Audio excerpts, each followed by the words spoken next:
As I was walking down the aisle of St. Paul's on my father's arm, I thought, what on earth am I doing here?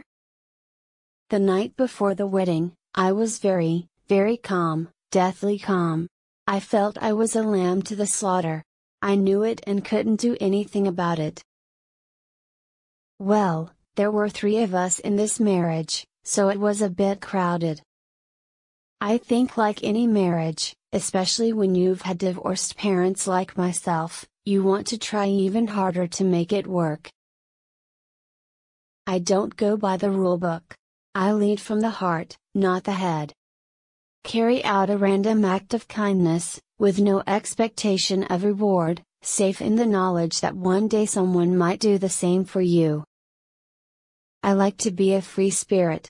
Some don't like that, but that's the way I am. They say it is better to be poor and happy than rich and miserable, but how about a compromise like moderately rich and just moody? I think the biggest disease the world suffers from in this day and age is the disease of people feeling unloved. Only do what your heart tells you. Went to the school and put it to William, particularly, that if you find someone you love in life, you must hang on to it, and look after it, and if you were lucky enough to find someone who loved you, then you must protect it. Every one of us needs to show how much we care for each other and, in the process, care for ourselves. I'd like to be a queen in people's hearts, but I don't see myself being queen of this country. If you find someone you love in your life, then hang on to that love. HIV does not make people dangerous to know, so you can shake their hands and give them a hug, heaven knows they need it. Family is the most important thing in the world. I knew that something profound was coming my way and I was just treading water, waiting for it. I didn't know what it was. I didn't know where it was.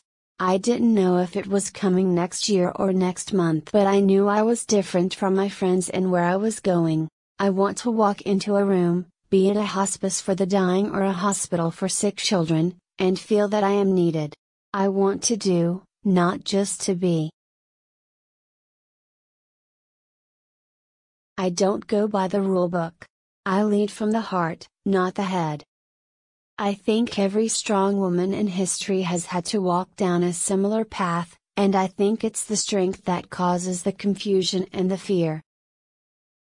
I don't want expensive gifts, I don't want to be bought. People think that at the end of the day, a man is the only answer. Actually, a fulfilling job is better for me. Being constantly in the public eye gives me a special responsibility, particularly that of using the impact of photographs to transmit a message, to sensitize the world to an important cause, to defend certain values. It has always been my concern to touch people with leprosy, trying to show in a simple action that they are not reviled. Nor are we repulsed. I found myself being more and more involved with people who were rejected by society with drug addicts, alcoholism, battered this, battered that, and I found an affinity there. I know what my job was, it was to go out and meet the people and love them. Anywhere I see suffering, that is where I want to be, doing what I can. I am not a political figure, I am a humanitarian figure, always was, always will be. The greatest problem in the world today is intolerance. Everyone is so intolerant of each other.